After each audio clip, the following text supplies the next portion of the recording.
Okay, so now I'm going to make my second Chinese movie review. The movie I'm going to be reviewing is called Black Coal, Thin Ice. So this movie was first released early February 2014. I think it premiered at the Berlin Film Festival and it won the Golden Bear Award. That's where I first heard about it, and I sort of wanted to see it ever since, but I found it really hard to find a copy online with English subtitles. I finally found one. Only since I lived in China did I find one. Is now on the main English torrent sites. You can find it if you look for it, one with English subtitles. So yeah, I've watched the movie twice now, and yeah, it's really good. So let me think. So yeah, the film is based. It doesn't actually tell you anywhere in the film where it's based. You know what? It doesn't give you a name of a town or a city or anything like that. But you can tell it's in the north of China just because it's so snowy and so cold. And looking online, it says that the number plates, the symbols on the number plate suggest that it's in the same province as Harbin, which is up in the north, which is a very cold city.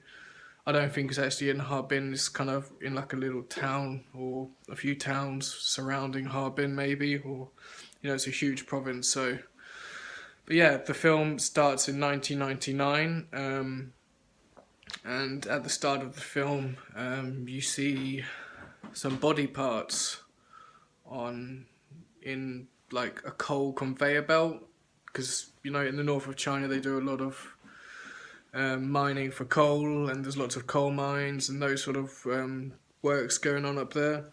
So you see body parts showing up in different coal mines all over the province, not just in one coal mine. So there'll be a hand, and then 300 miles away there'll be a foot.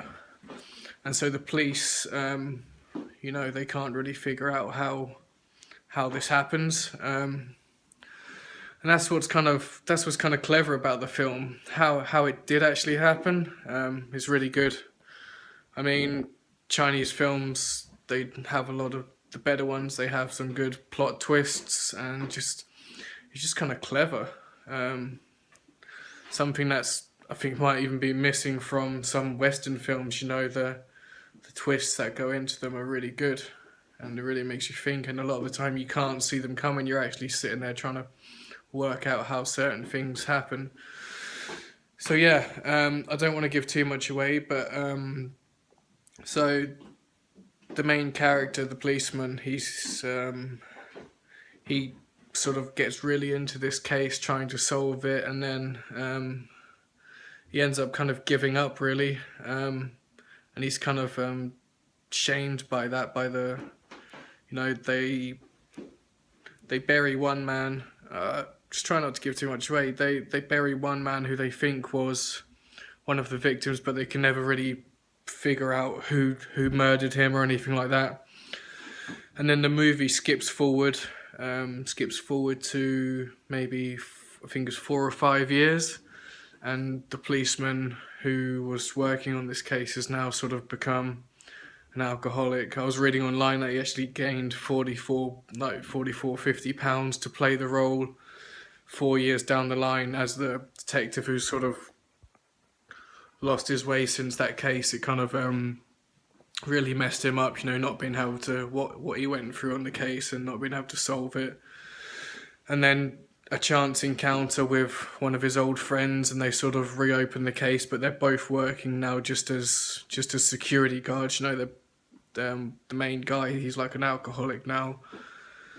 And yeah, and they meet this lady, and because it all sort of, they work out who the people are who were cut up, and they all sort of link back to this one lady.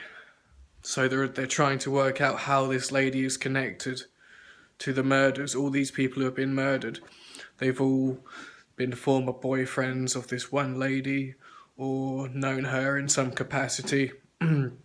So they have to basically they have no proof that she really has anything to do with any of the murders, just that they're all connected to her somehow. And yeah, it's really good. it's really kind of interesting, keeps you watching. You know, because it's in the north of China, it has all the snow and this really nice imagery, really nice shots of all the snow and the countryside and the cities, and it's really good. And there's a theme of black and ice throughout the movie, like in the title, Black Coal, Thin Ice. You know, obviously the black coal, it all happens around the coal plants, and yeah, it's actually kind of hard movie to talk about. You know, without just trying to think what actually went on in the movie and trying to explain it without giving too much away. It's quite difficult, but it's definitely worth a watch. It's really good. Yeah. So yeah, if you want to check that out, that is called Black Coal, Thin Ice, and it's a really good Chinese movie. Okay, bye bye.